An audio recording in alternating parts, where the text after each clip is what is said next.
All right, welcome to another episode of GTM Innovators by 360 Insights. I'm your host, Kyle James, and today we're diving into go-to-market frameworks with my guest, Sheri Otto. Sheri, thanks for joining the show today. Yeah, thanks for having me, Cal. This is going to be fun. I'm super excited to finally connect with you and talk.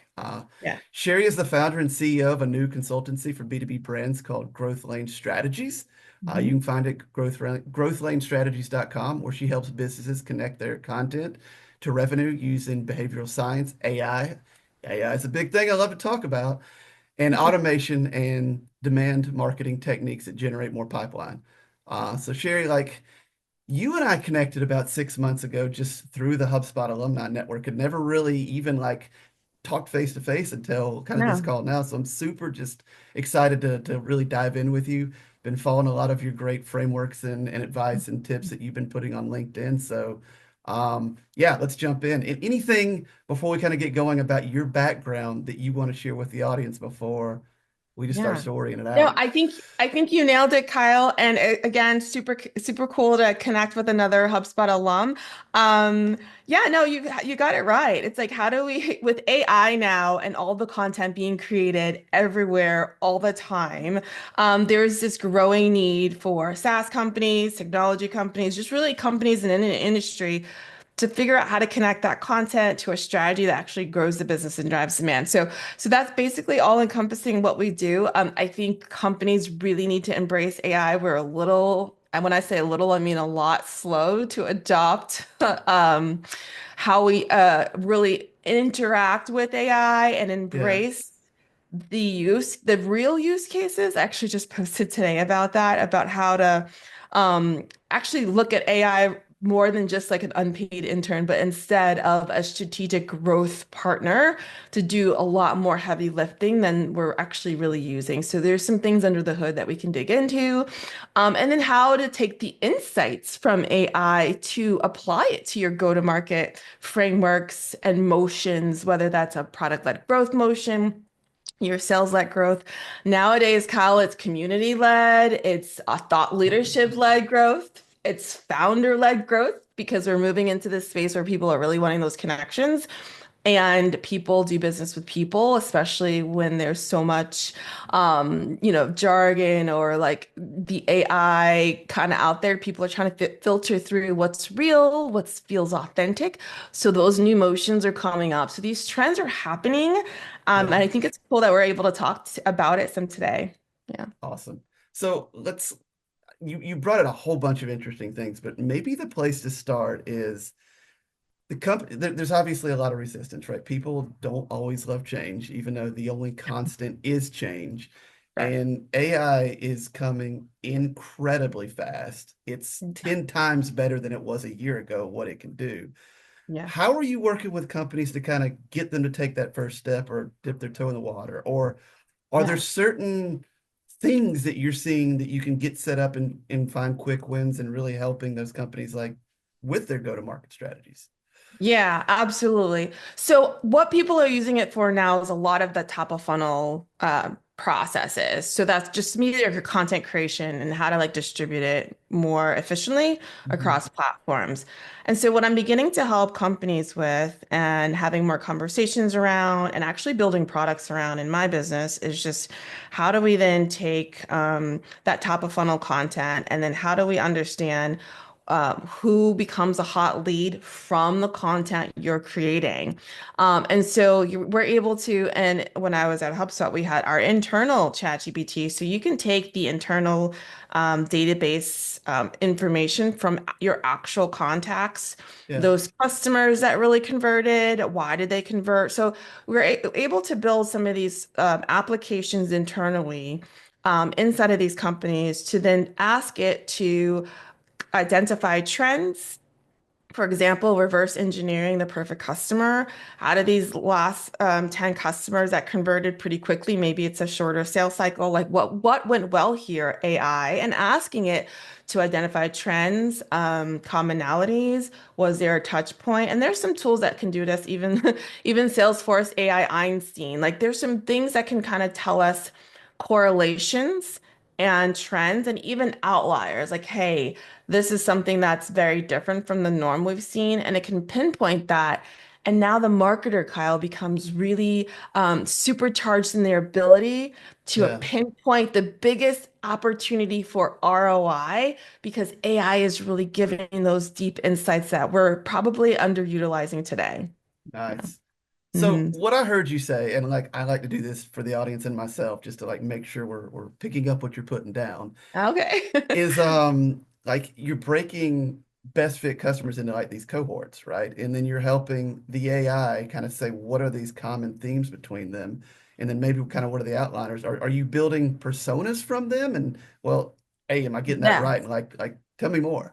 100%. So the goal is, and what I'm starting to talk to some developers on, is just using AI for that niche segmentation. There's going to be a group in businesses that just like to consume content through podcasts and social media. Like they're never going to read an email. Mm, They're never going to download a white paper, and that's fine. Like you said, that could be a cohort that we didn't build a strategy around. So AI can kind of pinpoint these people for us, these groups of how they like to consume content, the path they like to go through to take to do what I call the six jobs to be done.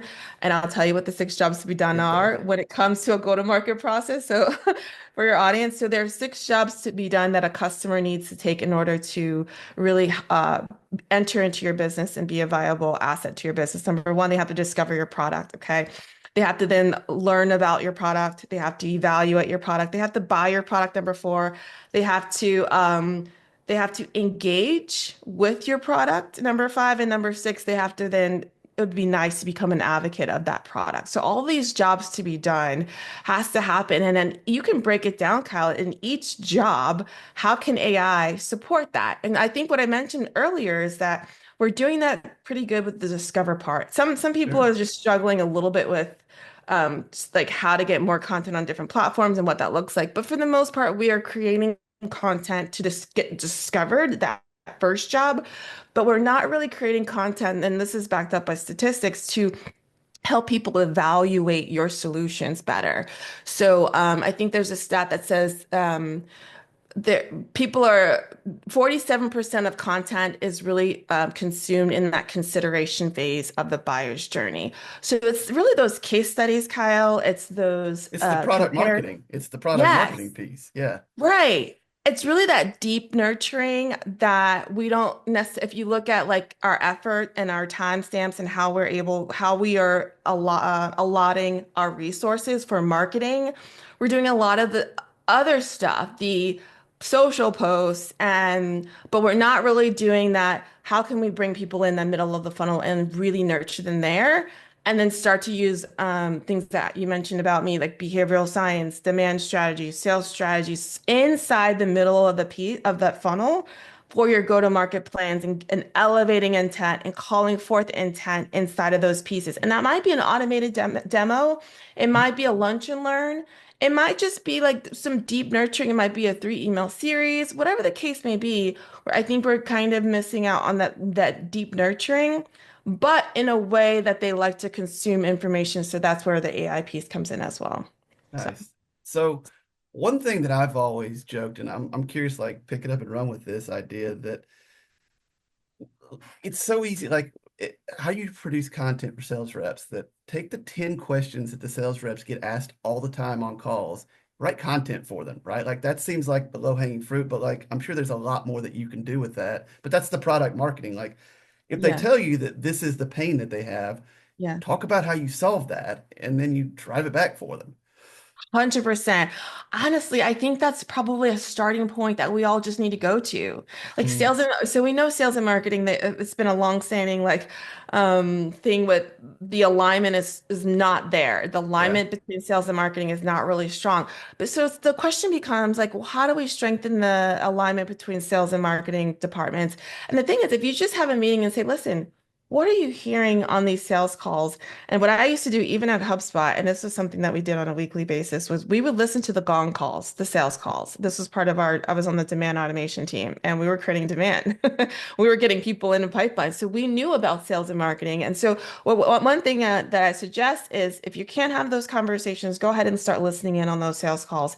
What AI can do is start to like transcribe all of them, like tell AI to pull all the transcriptions from the last quarter of sales calls. You want the best ones and you want the worst ones. And then tell me again, synthesize this data because I'm not a computer, but you are. Like, Yeah, so yeah, synthesize this data and tell me what are the key moments in the winning sales calls or the losing sales calls that are indicative of how I can then use those inputs for my marketing. And then verify that with a human to human conversation. Like, here's the bullets that I have here on what really works well, what was the trigger, or what they're saying they're missing in their journey. yeah, Um, yeah. And so I think I think we need to get marketers becoming more analytical. Marketers are becoming more put in the revenue department. right. So we're getting pushed into like how does the marketing team and the marketers now develop revenue, now become really closely aligned and adopt some data analysts aspects of their function. But yeah, that tight alignment between departments is going to be key. And it's really how we can like look in under the hood and synthesize data to understand the story of data. And I have a HubSpot story for you too, Go if you want for to it. hear about Yeah, let's go.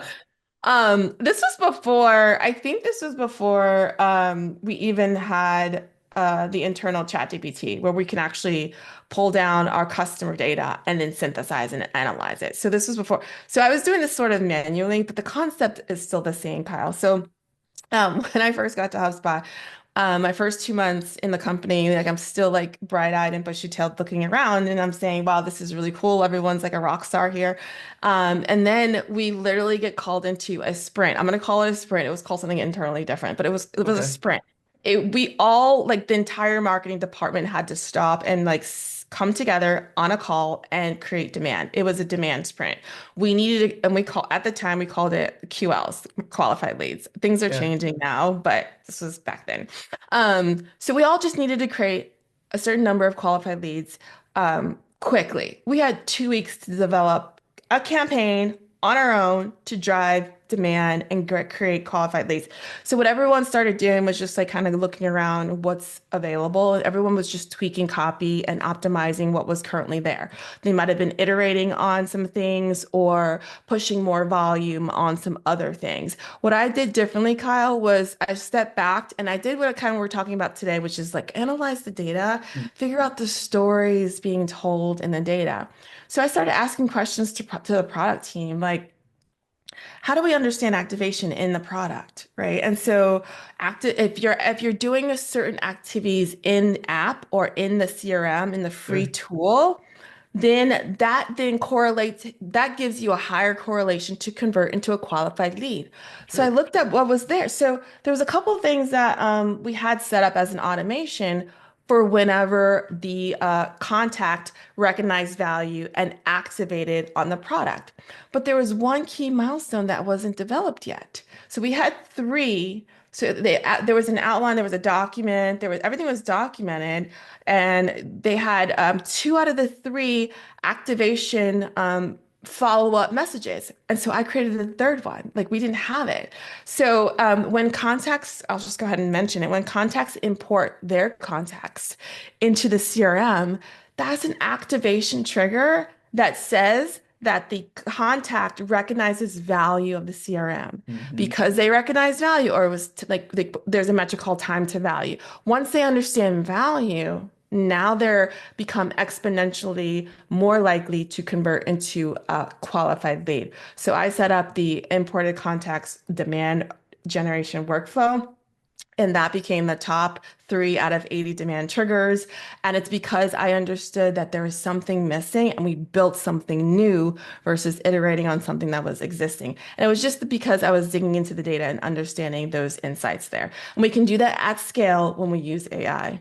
Yeah. That, that makes total sense. And Mhm. so if I'm once again, recapping and repeating, like you identified what is the valuable thing that a customer did that was valuable to them and to HubSpot. And that was like giving you like leads are money, right? Like they're indirectly money. So if Yeah, they're giving their leads into the system, that's a sure. really high signal that they're really serious about it, right? So 100%. that's what you're saying is like, so they did this. How do we identify that and do a lot more with it? And I love that. for Yeah. anybody out there, like you might not necessarily have leads or even whatever it is in your system that is a high value thing. How do you tie that value to the customer to what you want them to do and like pull it out and like build more So around it, good. right? I love how you're elevating the story because now it's making me even expand how we think about it in any scenario. Yeah, And even going back to the jobs to be done, it's like, okay, you've got people around your marketing ecosystem, you got people maybe on your email list, you got people hanging around your company. How then do you identify which of those contacts are activating, recognizing the value, and how do you identify which contacts are ready to move forward with a deeper CTA? yeah, And I'm not necessarily be a sales call at the moment, but they are ready to move forward with something more. It might be an invite to a webinar or something like that. So you're absolutely right. I think the name of the game is kind of what we're saying here is at some point, contacts are going to recognize the value of what you have to offer. What's your system in your business to quickly identify that? And then what's your follow-up process when okay, it comes to that? yeah, Yeah. yeah. So So this goes back to like the jobs to be done, right? Like this is their yeah, job to be done.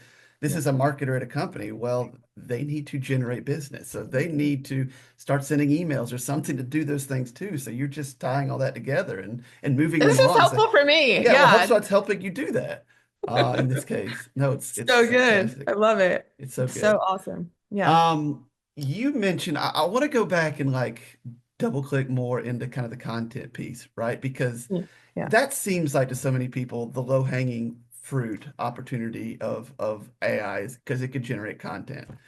But there's Yeah. so many like pitfalls there, right? Because Yeah. somebody was just telling me the other day that well, if AI generates content, there's no copy protection around that or it's not remarkable and special. It's been kind of like Yeah. normalized. So do Yeah. you have any tips Yes. or practices or things that you direct people around in using it to generate 100%. content, or do you more like make write your powerful piece and use it for all of the iterations for channels and shares and stuff? Or how do you, I don't know, I'll shut up. I'm like No, leading too no. much. I do have a process and I do share my process as well with my customers and my clients. And I think you do need to have a process, especially like it's more important now to understand how to partner with AI to do content creation. And in my Mhm. business, I do content creation for demand. So it's not just what one mistake that I see, and then I'll get into more of like your question, but one mistake that I see beforehand is that we are creating content to check off boxes. A lot of SaaS companies that I'm kind of connecting with, we're just creating content, or they might hire an agency to build either like a case study or a video project for them. And it's like, well, what's the strategy behind it? What's the CTA? Where will it be placed in the funnel? So there's no strategic approach to it. So Yeah, before we get into process, I would say, listen, let's have a strategy for how content will work for you to drive demand. And that's sort of my platform is content marketing for demand. Like, let's create content that's compelling, that is aligned with where your contacts are on the buyer's journey or those 6 jobs to be done. And then let's create a process. So now let's talk a little bit about the process piece, especially when it comes to AI. Because if you're just going to ChatGPT, Kyle, and then they're just saying, hey, make me a blog, even if you're doing a little bit further, like create a blog, create a social post that looks like this other social post yeah. and use these tips. Like even if you're doing that, it's just still not good enough Just comes back because generic, it's it's like so, nothing special. It's right. good, but it's not great. Right. And so I literally try so hard. It's funny. I think I try to even overcompensate. Like I'll throw in my extra phrasing. Like I like to say certain things like content without outcomes is what do I say? I say yeah, content without outcomes is just noise. Or like what I would try to encourage my clients and my customers to say is just try to infuse your personality and your brand voice into everything that you're creating. What I call is like if you can capture your IP, your intellectual property, your expertise, and your personality and phrasing. And if you can encapsulate that, and it's something that I'm doing for my clients, encapsulate all of that, and then have a tool, an AI tool, help you scale it. But you want to start with the core of everything that you have done, and you can pull your transcripts, you can pull everything that's about you, your trainings. I could take this transcript from your podcast, Kyle, and put it inside of my IP. So if I want to create content from it, they have my phrasing and how Yeah, I'm using it, you know. So what you want to do is have that first, and then you can filter it through a framework that works well on social media, different platforms. You can filter your IP through whatever type of content you're looking to create, emails, and then that can help you with scale. I like to batch my content. Like there's no way I'm going to do one post or just one email. Like you want to be really efficient with your process. So yeah, I think and to summarize, it would be really encapsulate your IP. I do that or enable my clients to do that, or we do it for them. Then find a winning framework. Like you're gonna have to have a hook no matter what, everyone. And I've been told, oh, I don't want to sound like someone said hooky. And I was like, oh, I was like, don't oh, play hooky with your content. I was like, oh, I don't want to sound like I was like, listen, this is not bait and switch, but you're gonna have to capture attention. We're all running on Yeah, autopilot. Behavioral science tells us that we're all cruising around on autopilot, and if you're not saying anything that captures their attention, like I don't know, like that's the name of the game. You're gonna have to do it. So right. I create hooks in my business. We give them hooks. We get them that get their IP. And then you have a process which does include batching your content, scheduling that out. And there's tons of tools to do this with, but that's the overall process and then methodology before the process. But yes, use AI to help. Use it in a very specific, tailored way. And it's just beyond what we're currently doing, I think. So Nice. So many directions we could go right now, but it was a lot. maybe the right way to keep like doubling down on this, and I think it's the maybe even the most important is you mentioned we're all in all these directions. Like, how do you grab that attention, right? Especially Yeah. when AI is just enabling more content to get created at a faster rate, and it's not always great. So, like, No, what it are you sounds so doing to bad. kind of stand above and make it super remarkable and engaging and Yeah. impactful?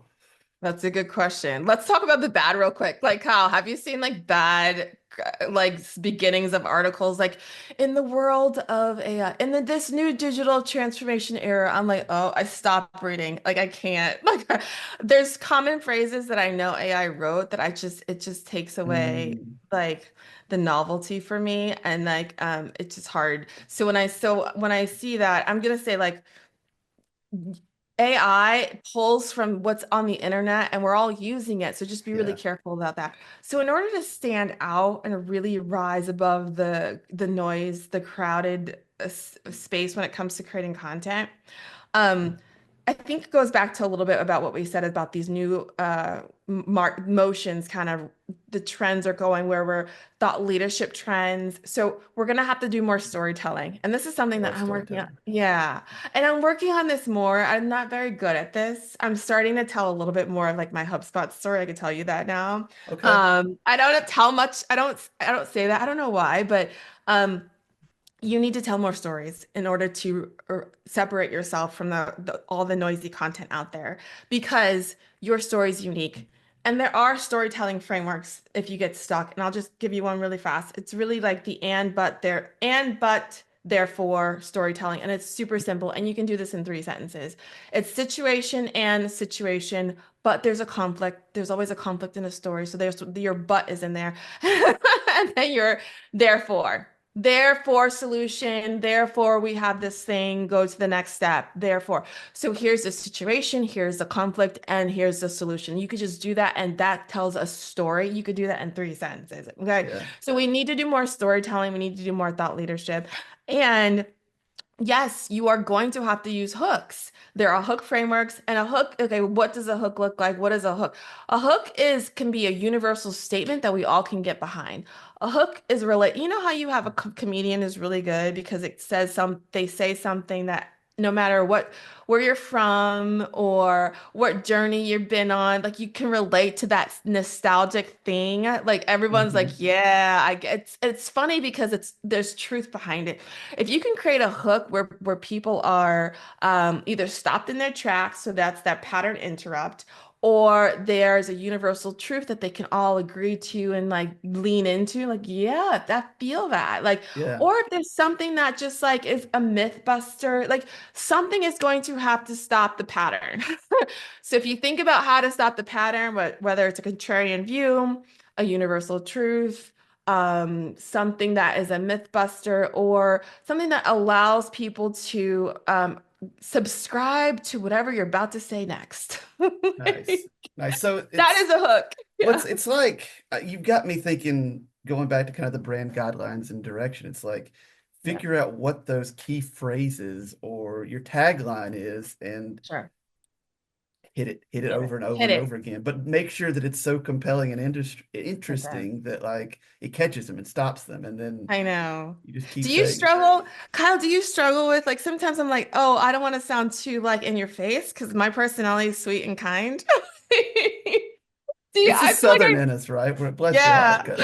yeah. I'm like, oh, I have to be more bold here. I don't know. Like, I just want to, so sometimes I'm like, sometimes a hook is a bold, very bold statement that maybe you wouldn't say like to your friends normally.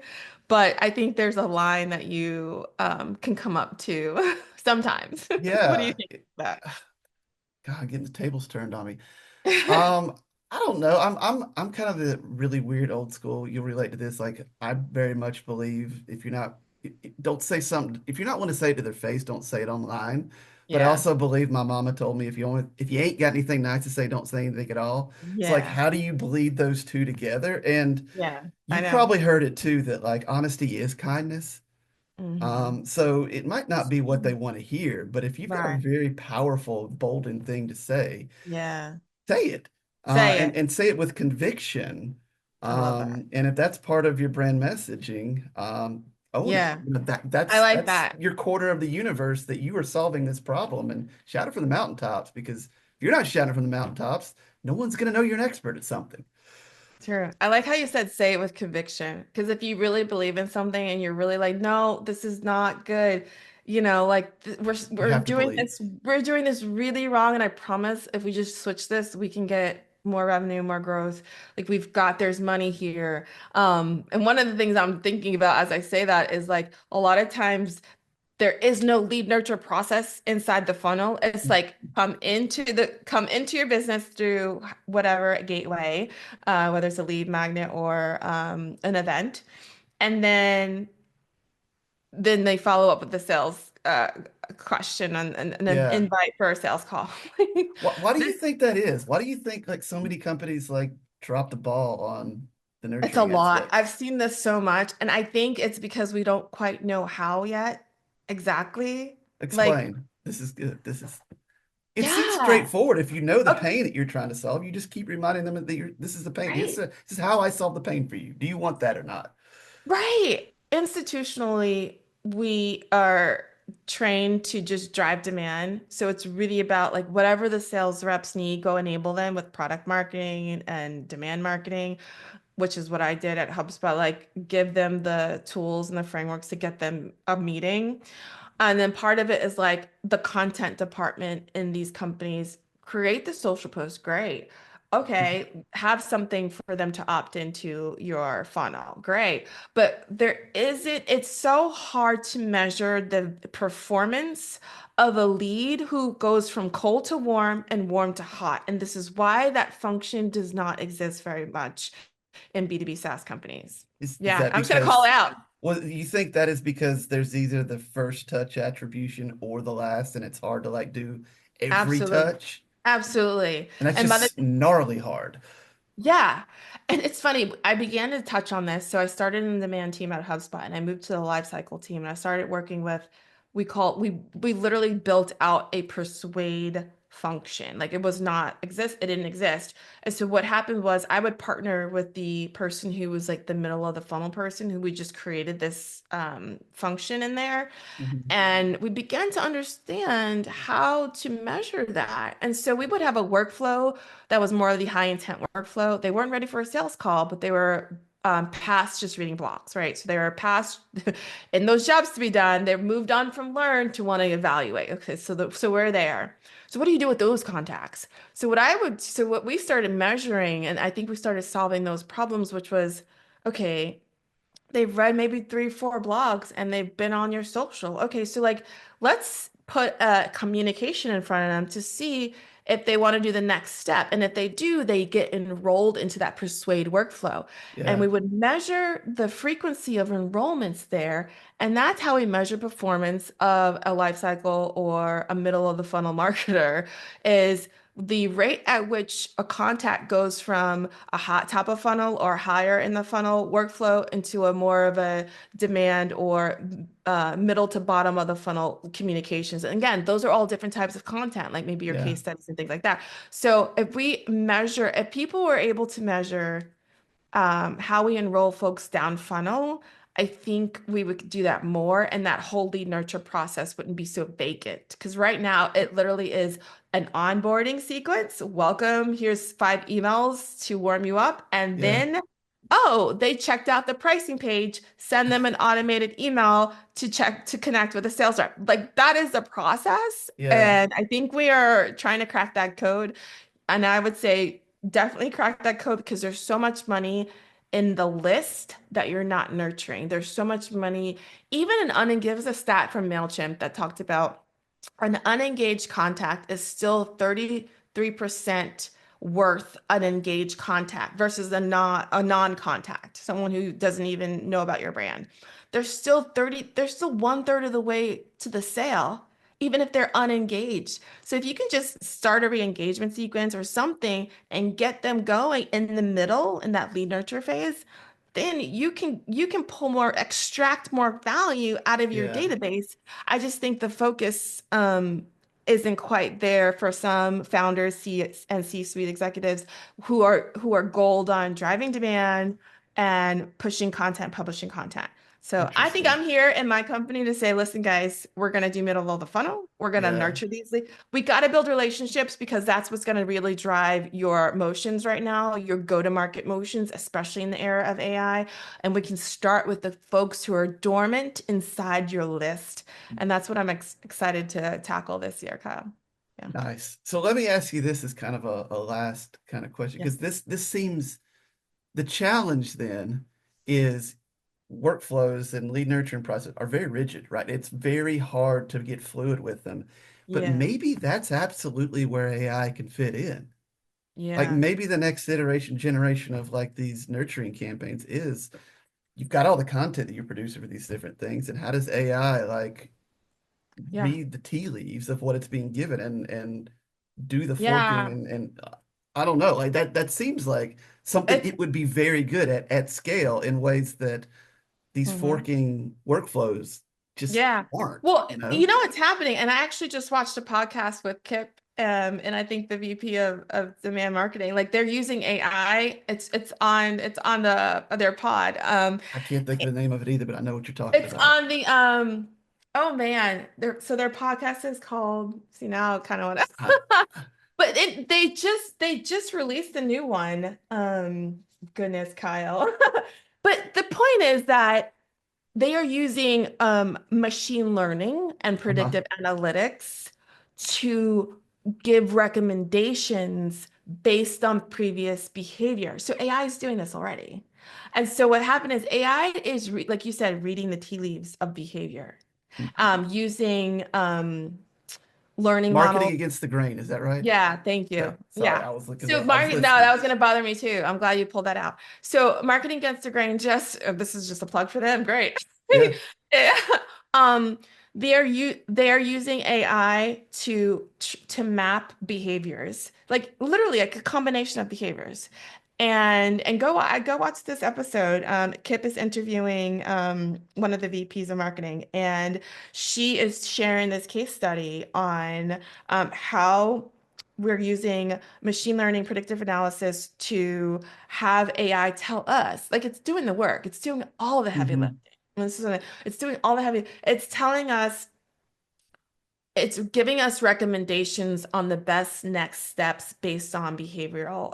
So it's tracking folks on what they're doing, content they're consuming, and it's saying, oh, hey, based on some conversion data that you have internally, we recommend you give them this next blog post or this next newsletter. Like, so it's happening. It's doing it. It makes you look good. Like it's like I Yeah, great, you thank just have you. to come up with the content. You don't have to worry about building these crazy Exactly. complex workflows anymore. You just have to have all the stuff ready and let it Yeah. pick and So that's choose. the use case. That Yeah, is it.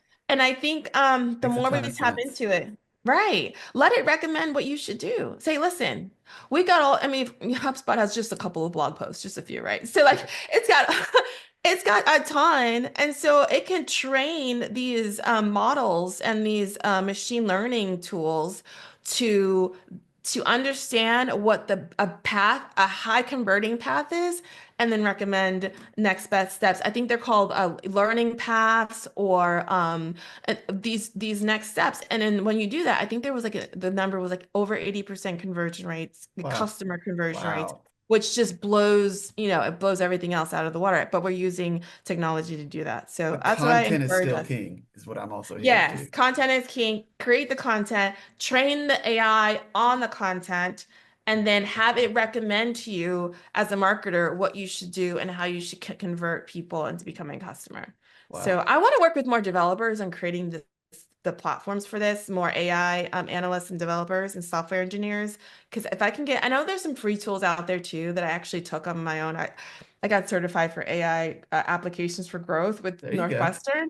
And so, but we were able to use a couple of free tools to like create these models.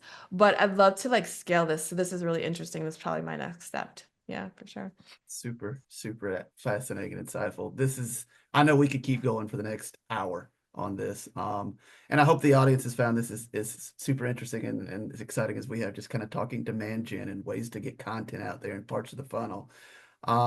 But you kind Yeah. of led into it. You kind of buried the lead a little bit, Sherry. Like, how can Yeah. people help you? How could people find you? We talked about your new venture a little bit ago. What are Yeah. what are your Latin lawn and all the different places that people can find you online? Yeah, absolutely. One really great place is on LinkedIn, under my name. Definitely a good place to follow her on LinkedIn. Yeah, I'm pretty active on there. And feel free to say hello. I've got some resources if you need help with your funnel or anything we talked about here today. And then also my website, growthlanestrategies.com. Feel free to go check some of that stuff out. And I'm also on TikTok, which is very interesting. I'm newly on TikTok. That's a So yeah, whole other it's conversation we a could whole have. nother thing, a whole nother Have to have you algorithm. back and talk about that, how that's going. Yeah, just under my name, Sheri Otto. So yeah, I'd love to connect. And thank you so much for having me on your podcast, Kyle.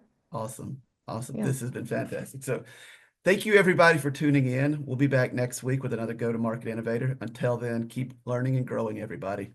Have a good week. Bye.